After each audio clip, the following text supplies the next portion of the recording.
You're sitting at the closing table, pen hovering over documents 3 inches thick, and the mortgage officer slides the payment schedule across with a smile. $2,500 a month, she says, principal and interest. You built your entire budget around that number. Did the math 17 times.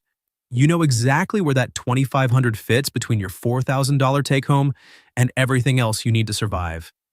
6 months later, you're staring at your bank account wondering why you're always $1,200 short. Why there's never money for anything. Why homeownership feels like drowning in slow motion. Sound familiar? Right now, millions of homeowners are living this exact nightmare. They did everything right, got approved, saved the down payment, bought within their budget, and still ended up house poor because nobody told them the mortgage payment is just the beginning. That $2,500 doesn't include property taxes, doesn't include insurance, doesn't include PMI if you put down less than 20%, doesn't include the water heater that dies in year 2 or the roof that needs replacing, or the monthly maintenance that every homeowner swears doesn't exist until they own the place. Here's what we're doing today. We're taking that $2,500 mortgage they sold you and adding every single cost they conveniently forgot to mention. Then we're reverse engineering exactly what income you actually need to afford this house. Not the income the bank says qualifies you. The income required to own it without panic, without sacrifice, without becoming house poor. And when we're done, you'll understand exactly why the system is designed to show you the lowest possible number. Let's establish our example. $400,000 home. You put down 20%, $80,000. You got approved for a mortgage of $320,000. Your monthly payment for principal and interest is $2,500. The bank approved you easily. The payment fits your budget. You qualified without stress. Everything looked perfect on paper. Here's what that $2,500 actually covers. Principal, interest, that's it. Nothing else. The bank is legally required to tell you this number. It's called your PI payment. What they're not required to emphasize is that this represents maybe 60% of what you'll actually pay every month to keep this house. This isn't financial illiteracy. This is systemic misdirection. You're not stupid for missing this. You were deliberately shown an incomplete picture because complete pictures don't close deals. The median home price in America right now sits around $400,000. Most buyers put down somewhere between 3 and 20%. Most get approved based on that principal and interest payment fitting within the lender's debt-to-income requirements. And most have absolutely no idea what's coming. Let me show you what's coming. First hidden cost, property taxes. Nationally, property taxes average 1.1% of home value annually. On your $400,000 home, that's $4,400 per year. Divide that by 12 months. That's $367 per month. Now, I know what you're thinking. Property taxes vary wildly by state. You're right.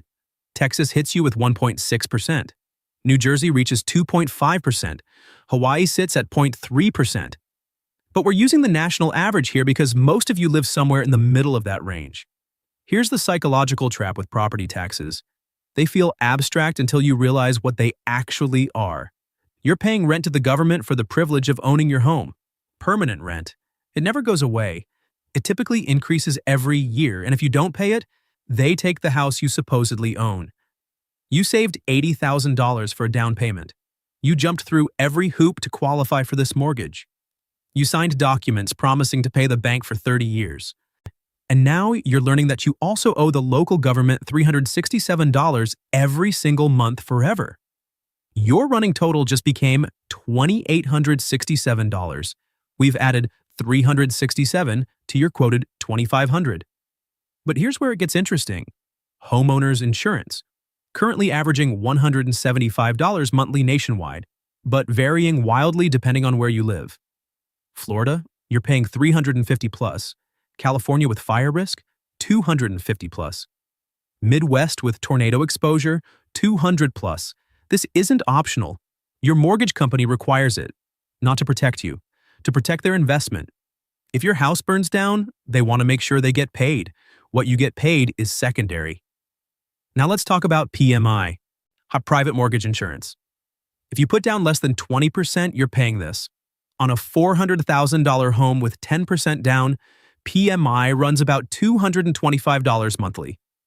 It continues until you hit 20% equity through payments or appreciation.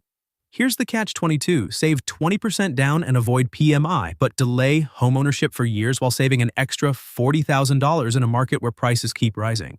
Or buy sooner with 10% down and pay thousands in PMI that builds you zero equity. Just money leaving your account every month. Protecting the bank's risk. Let's add this up. Your base mortgage payment of $2,500, property taxes of $367, homeowners insurance of $175. That's $30.42 per month. And if you put down less than 20%, add that $225 PMI. Now you're at $32.67. Look at that number. You're already $700 to $767 above what your lender told you. But we're not done.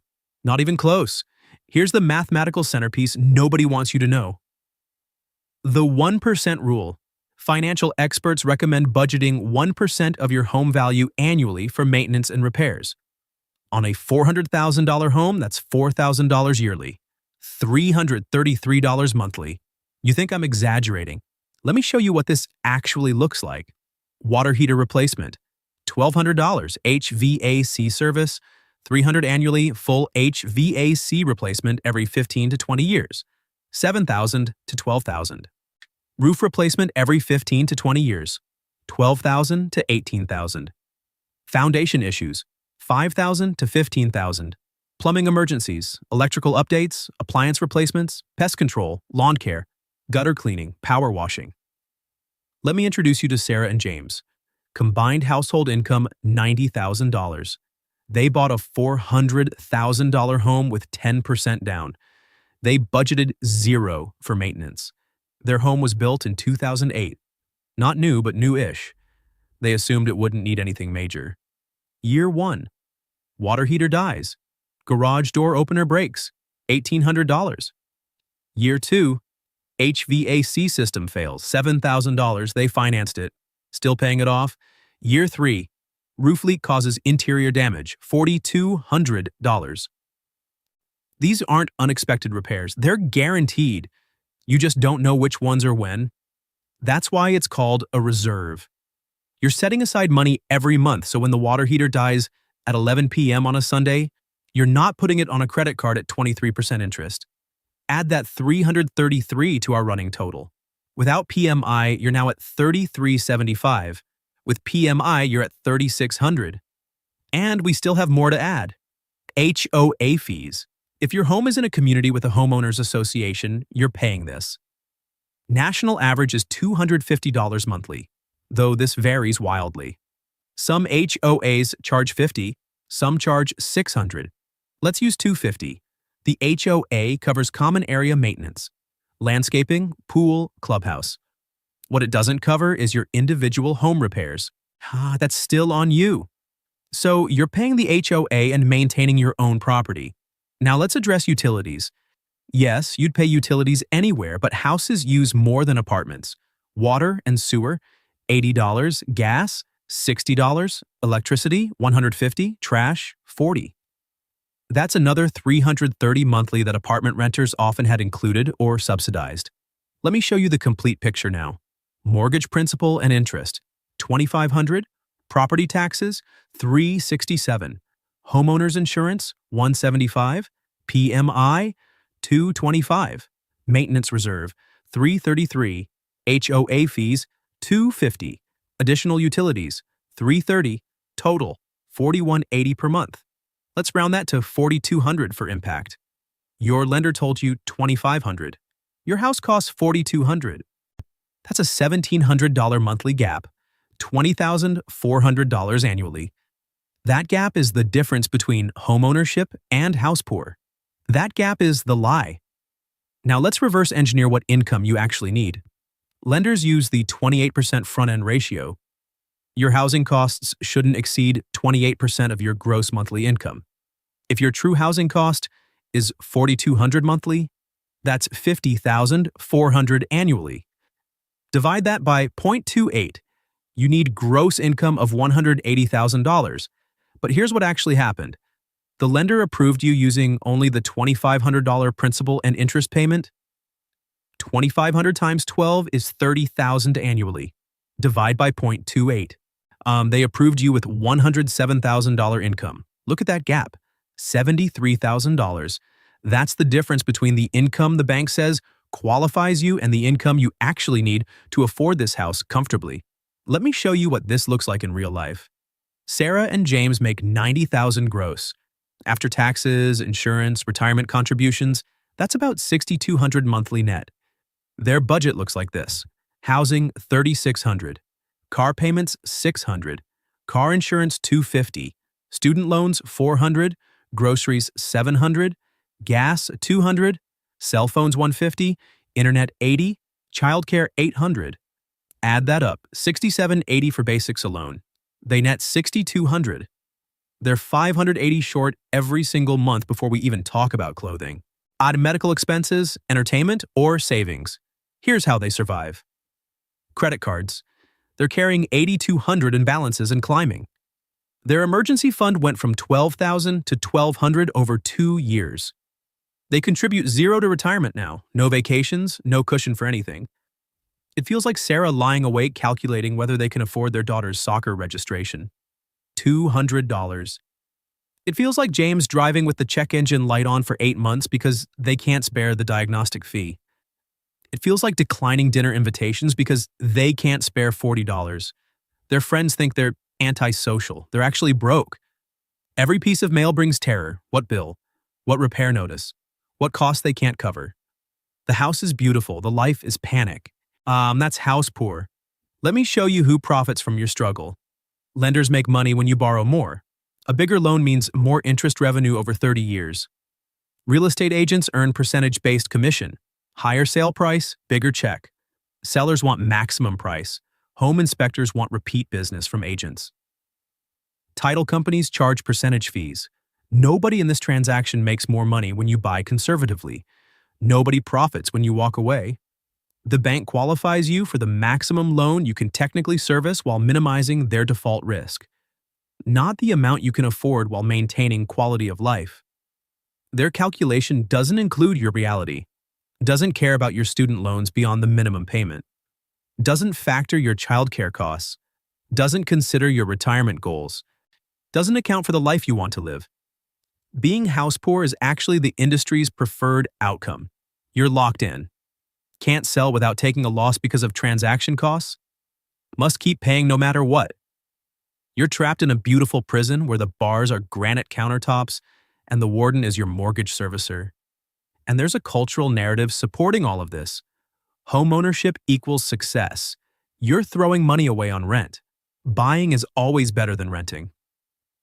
All mythology, all serving sellers, not buyers. Here's your warning threshold.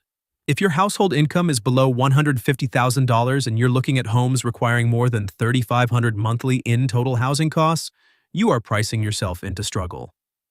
If you're stretching to qualify, if the approval feels tight, if you're counting on raises or bonuses or side hustles to make the numbers work, stop.